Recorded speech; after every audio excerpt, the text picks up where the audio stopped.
On today's episode of Locked On Suns, Game 3 is here. The offense needs help. How do the Suns go about scoring more points? It's that simple. What can they do? We'll break it down on today's show.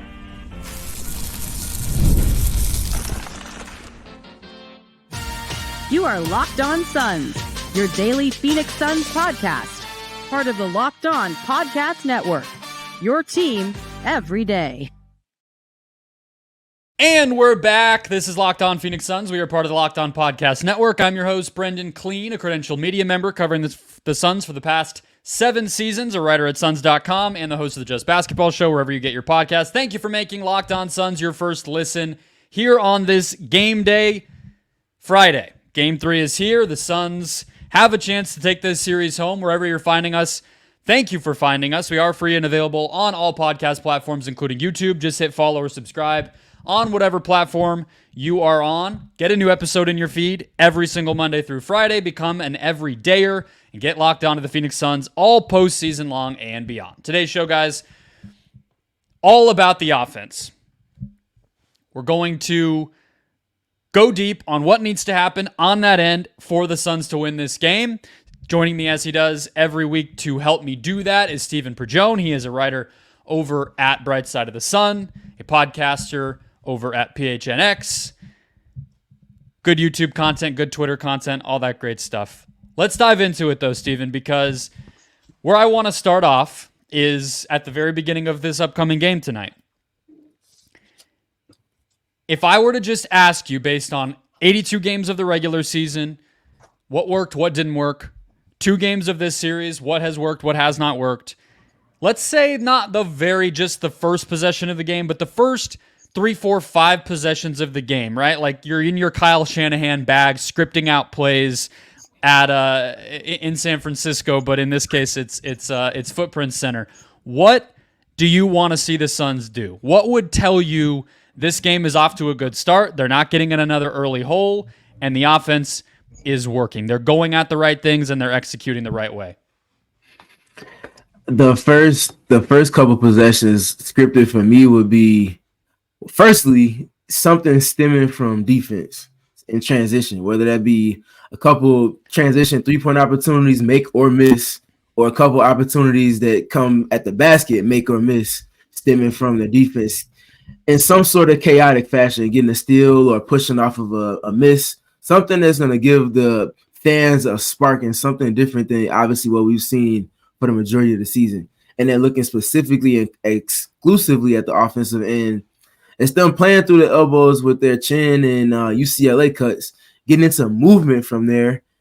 And with the Timberwolves conceded switches to the extent that they did in game 2, taking those said switches with Rudy Gobert and not necessarily bogging down the offense by going at the matchup, which I feel like is kind of sort of the part of the process for Chris Finch that he's desiring to see. Take them out of their offense, take them from the movement, all the fun stuff they do that compromises the defense, and play one-on-one basketball. Instead of doing that so consistently, especially early in games, play off of that advantage. Nurkic has an advantage if they're switching like that, or they have to triple switch to get somebody else that's more close to his size in that. Play off of the advantage that gets and get a positive shot from there. I think those are the most important things outside of just generally keeping movement within their offensive process.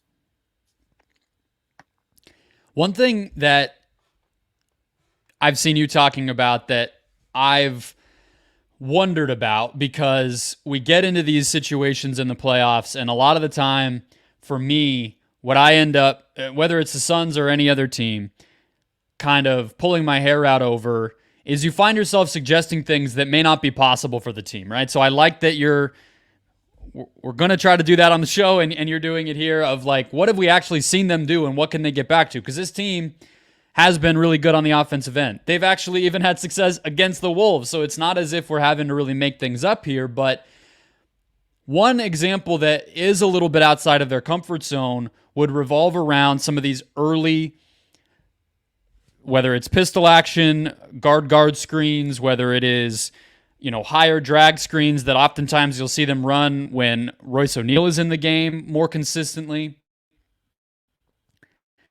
To get McDaniels off of Booker? Because I think that is obviously now after 96 minutes of game time, the first and foremost reason the Suns have not been able to get into a rhythm on offense is McDaniels blowing things up.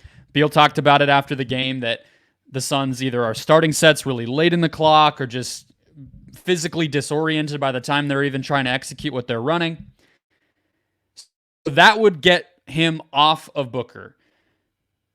Do you feel like this team can execute that? Can they actually, with how much they've struggled to play fast, actually say, hey, let's, on top of everything else we're doing, let's set these early screens or these early actions to get this guy off, still have time to execute what we're doing, get a good shot, and like do it? Or is that asking too much and we just have to hope that maybe they can run some things that aren't so predicated upon Booker getting open and getting downhill and basically beating his matchup?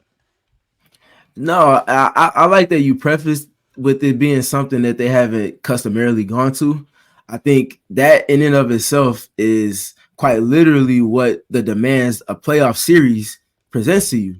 You can only run so much stuff that an opponent either doesn't have film on, hasn't already had reps against you and your personnel with, or combining both of those two.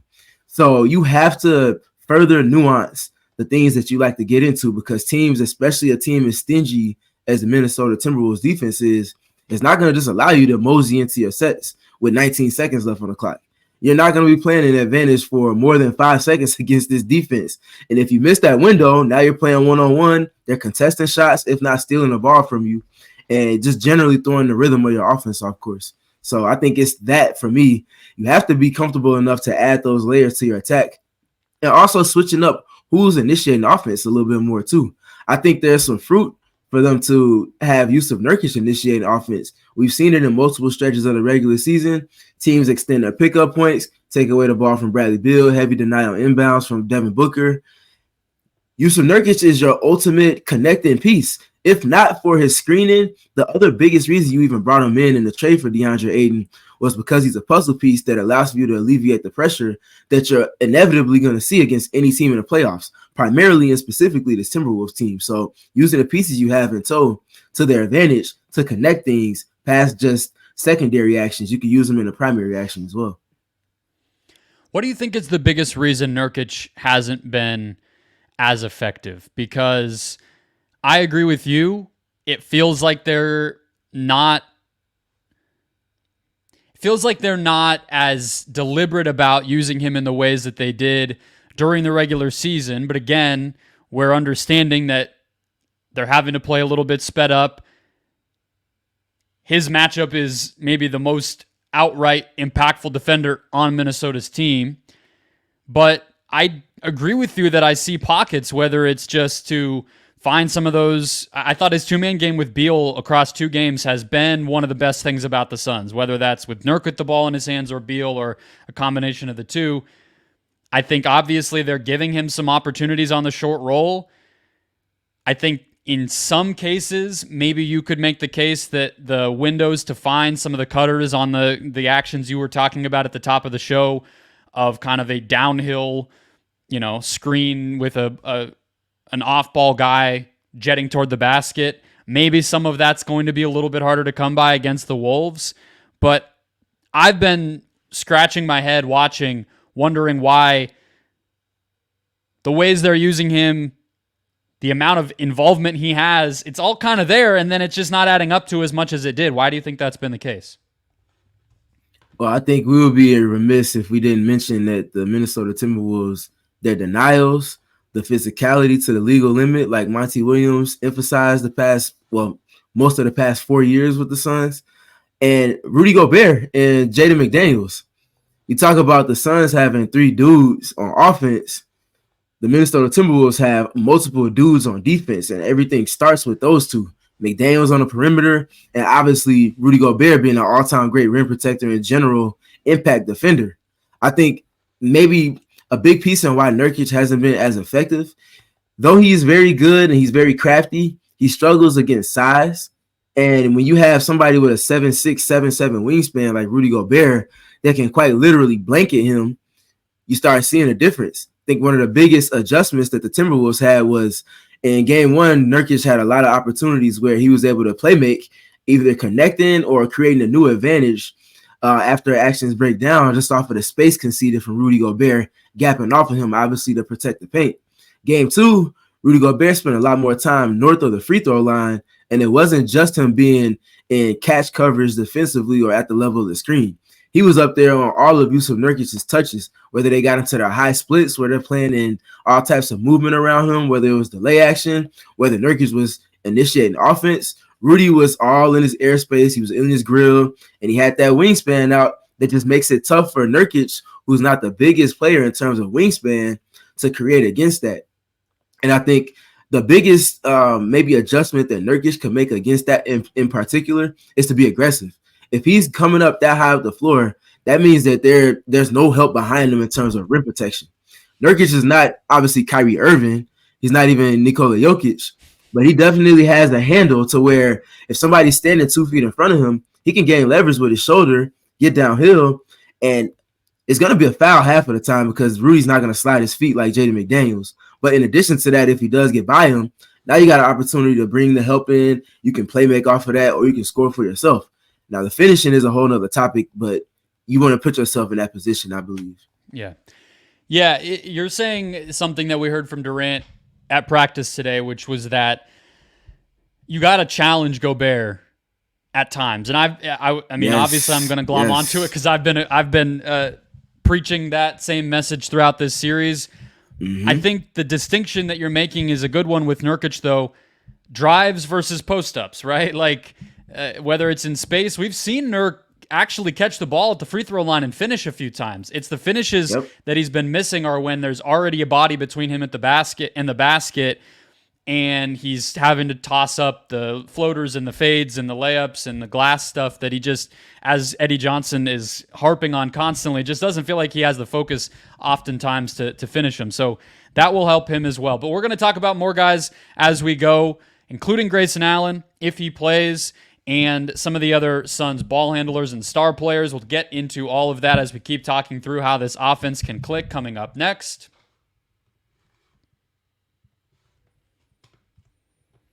First, today's show brought to you by Nissan. Are you the kind of driver that likes to push things a little further? Have you ever wondered what adventure could be around the next corner? Well, our friends at Nissan have a lineup of SUVs with the capability to take your adventure to the next level. The 2024 Nissan Rogue is perfect for city drives and great escapes. Classic exclusive Google built-in is your always updating assistant to call on for almost anything, and gone are the days of connecting your phone, because Google Assistant, Google Maps, and Google Play Store are built right into the 12.3-inch HD touchscreen infotainment system right there for you. The 2024 Rogue is the perfect midsize crossover for your next adventure.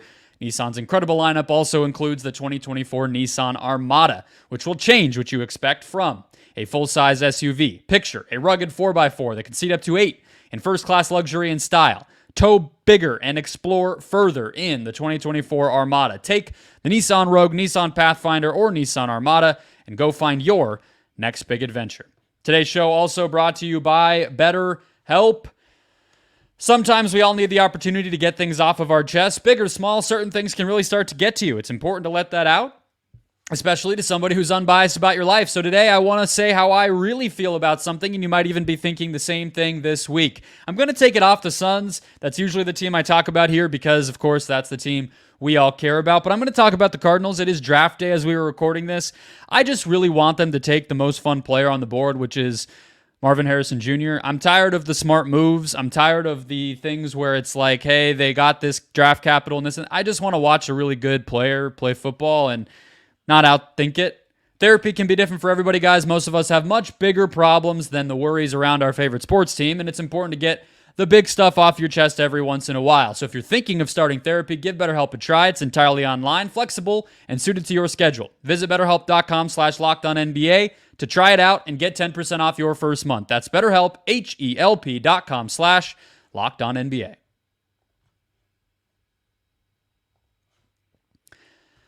All right, Stephen, let's keep it rolling here. I got to say one thing, though. Again, listen to your episode of Take That for Data with Gerald at PHNX. I feel like you like this Wolves team a little too much. I mean, I gotta just lay it out. Like you respect these guys too much. You gotta bring the hate here. There's purple and orange on our screen. You gotta find it in yourself.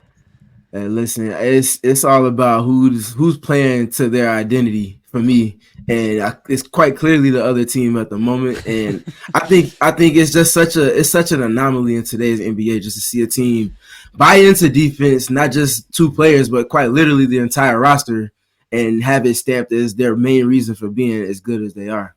So kudos to them for that.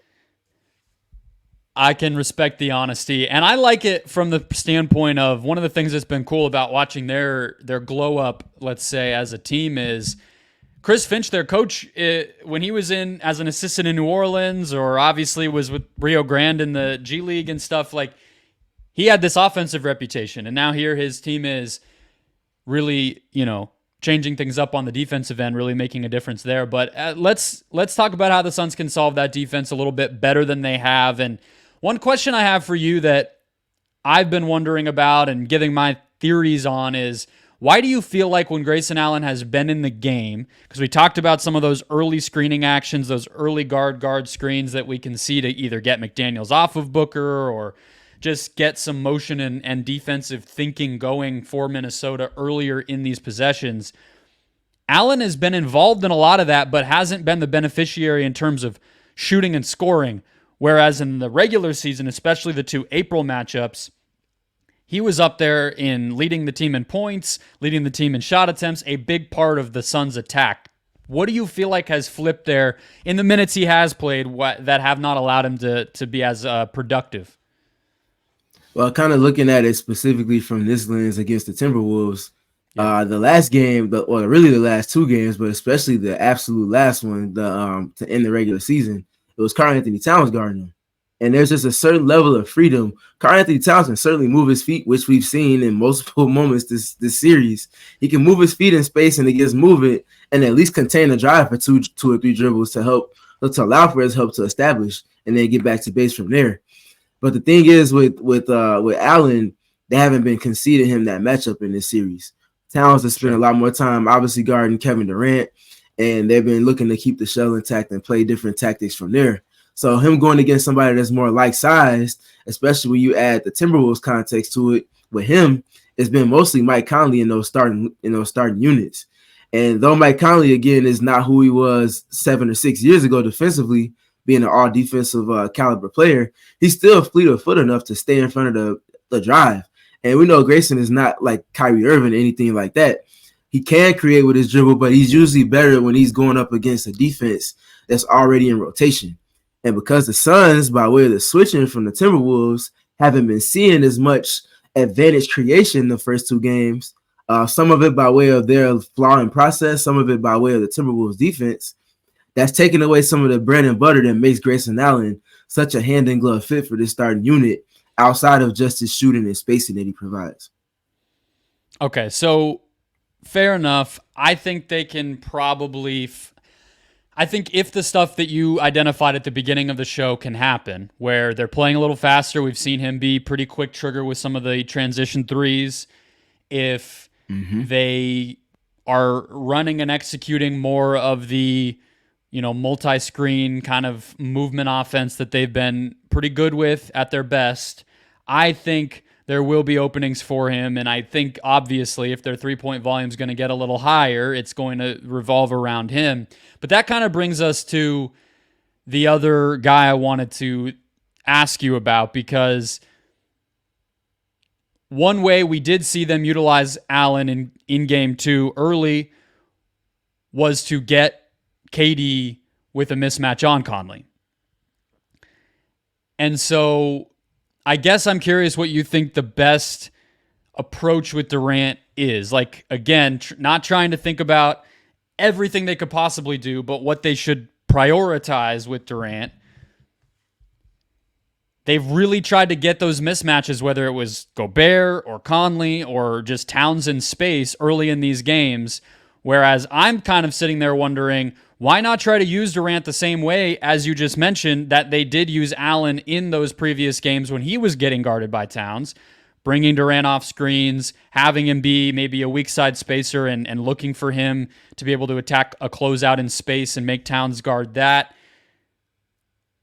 Which way do you think they should be going with Durant in terms of his usage and getting the most out of his touches? I think that's a great question, quite honestly. And I think some of it is certainly like what we saw in the very first possession where they pitched it into the post, and then you see, like you mentioned, Grayson Allen flow into a screen like a pin down in the middle third of the floor. And then KD curls that, and like you said, he naturally has a mismatch with Michael Conley off of movement, not for isolation, off of movement. Want to emphasize that piece of it. And he's able to, because he's like at the free throw line or below it, he can just catch and raise. Now, on that particular shot, he didn't make it, but that's a shot you're going to live with 10 times out of 10 when it comes to Kevin Durant. You're getting them working off of screens. You're getting them in movement for a dynamic touch. You're also pulling in a late switch where the defense is conceding something matchup-wise that they might not necessarily want to. All of those things, in addition to the shot quality, is exactly what you want. I think using Kevin Durant off more screens, particularly in the mid-range area of the floor, obviously because he's the best in the league at that, but also all the attention being garnered in the switching that they've been consistently telling you that they're willing to do, especially in game 2, regular switches, aggressive switches, late switches. Use Kevin Durant as a screener. How many times have we seen Kevin Durant screen? Like, I think you can probably count on one hand how many times you've seen him rep-wise in these first 2 games.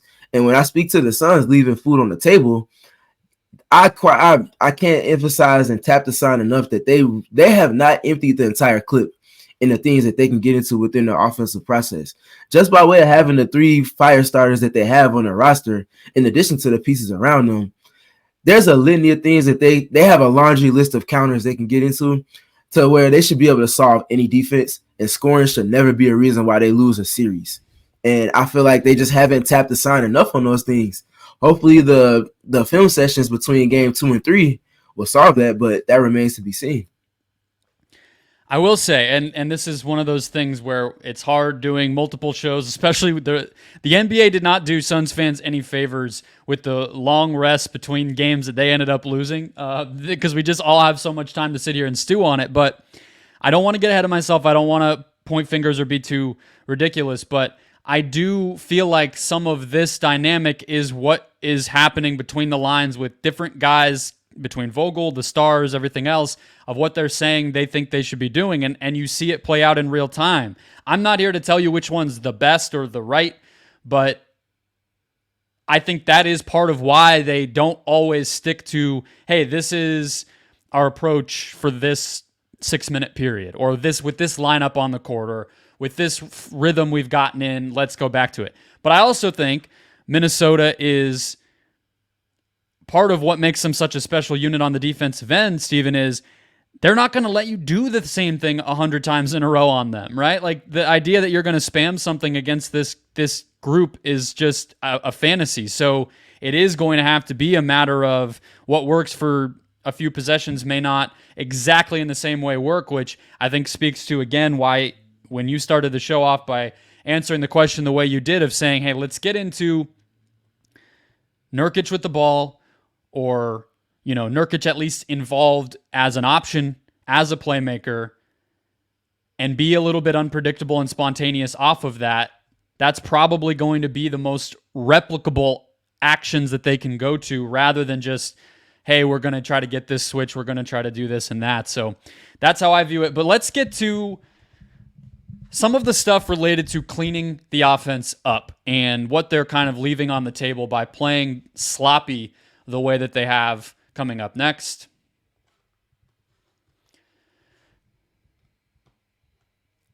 First, today's show brought to you by LinkedIn Jobs. When you're hiring for your small business, you want to find quality professionals that are right for the role. That's why you have to check out LinkedIn Jobs, which has the tools to help find the right professionals for your team faster and for free. LinkedIn Jobs is not just a job board. It finds people that might not even be looking. Over 70% of LinkedIn users don't visit other leading job sites. They're on LinkedIn as a social media place, but you can, of course, go out of your way and find them, get them in your building, find the qualified candidates you need, 86% of small businesses do that within 24 hours with LinkedIn. I'm an example of that myself. Found the job posting for the job I now have on LinkedIn. Wasn't exactly looking, wasn't spending all day perusing different boards and hunting down this and that and emailing this person and that person, but it worked out. I was qualified. They liked me. We interviewed, we messaged, we did all of it through LinkedIn. LinkedIn knows small businesses are wearing too many hats, and that's why 2.5 million small businesses use LinkedIn for their hiring. Post your job for free. Become one of those 2.5 million at linkedin.com/LockedOnNBA. That's linkedin.com/LockedOnNBA to post your job for free. Terms and conditions apply. All right, let's close it out, Steven. So I wonder, we talked before we recorded, and we agreed, like, let's not spend too much time on the defense. And that's a point, especially after game 2, that I made, because you didn't get the big Anthony Edwards performance. You didn't get even a very efficient Cat where he had some points even in game 1 where he really, I wouldn't say took over, but was able to be a pretty effective scorer. If the Suns did not have the turnovers that they had in game 2, this is probably a very close game, and their ability to create baskets, even with all the difficulties they've had doing that in a clutch game, would have been able to come through. I don't know if maybe people do realize it, and you and I might be too in the weeds with the show we've been doing. I kind of doubt it. I think the level of worry here with Suns fans might be a little ahead of their skis if we just see a game where the Suns don't even, let's say the Wolves cause 12 turnovers or something. Let's say it's only 12. How long of a way that would go to not only get some points for the Suns, but obviously not give them up for Minnesota. Yeah, that turnover woe. I mean, you can hit the record scratch, you can hit repeat, you can cycle through all of the podcasts over the course of the season. It's been one of their biggest icks, and they're going against a team that causes a lot of them in addition to them being self-inflicted ones. So it works almost like double time against them. I do think that Suns fans are being too reactionary. Regardless of what the scores look like or whatever, at the end of the day, the Timberwolves did what they were supposed to do. They held serve. They got a big game from their best player, as well as being accompanied by a fairly solid game from Karl Anthony Towns in game 1. And in game 2, they won a game off the strength of some of their ancillary players. You can almost script at least 2 wins for a team into a series based off of the things we saw happen in those first 2 games. Now, also included in that script is for you to have an opportunity to come back home and handle your business. Who's to say Devin Booker and Kevin Durant don't erupt for 75 points combined? And then Bradley Beal chips in 15 to 20. And then in game 4, Jusuf Nurkic makes all his shots at the basket. And Grayson Allen knocks down 7 or 8 threes. Like, those things tend to play better in a playoff context when you're at home. So all the advantages they saw, you have an opportunity to create those at home.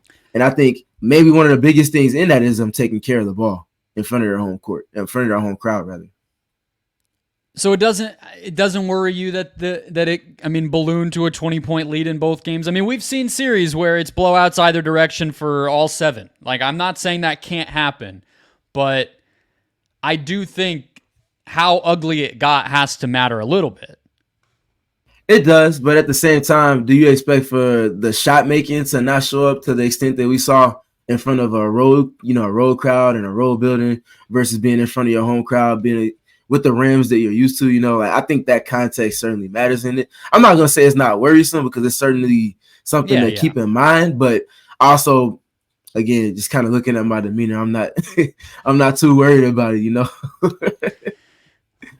You're, even keel, never too high, never too low, as our former coach here in the Valley would say. But that's me. Yeah. Look, I feel like McDaniels is, I don't know how many Suns fans spent much time watching Minnesota. I know I said it in the lead up to the series. It's not just about the point totals with him. He is rarely as aggressive as we saw, even with the space that he got as he was in game 2. That's the outlier to me, not that he got 17 shots up or made a bunch of them. to me, it's like, would he even be comfortable doing that even one more time in this series? Because if that was normal, Minnesota would have won 66 games. Because that dude being that good makes them pretty perfect as a team on the offensive end. And he's not always like that. And I think the same could be said for Nickeil Alexander-Walker, where what he's been able to do as a ball handler, pull up threes, assists, things like that, that's not really common for him. Now, guys step up in the playoffs. Guys do things they previously had not done. They make a lot of money after that and all sorts of stuff. Obviously, NBA history tells us it wouldn't be impossible. But I think you're right to wonder if it's going to happen. Anything else on the offensive end that we haven't hit on that matters here? Because I think we have not said Devin Booker's name a ton. He played a decently clean game in game 2.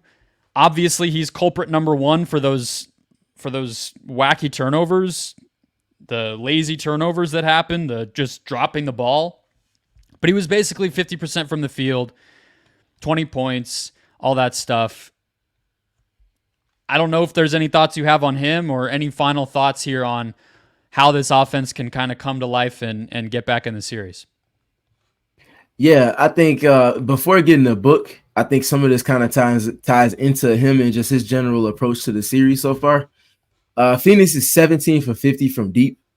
That's 25 3-pointers on average a game through 2 games. They're being outshot in efficiency, in makes, and in volume by the Minnesota Timberwolves. If we scripted and we said, okay, the series is going to go like this through the first 2 games, and based off of this context and criteria, what do you think the Suns are in the series? Is it even? Are they up 2 or are they down 2?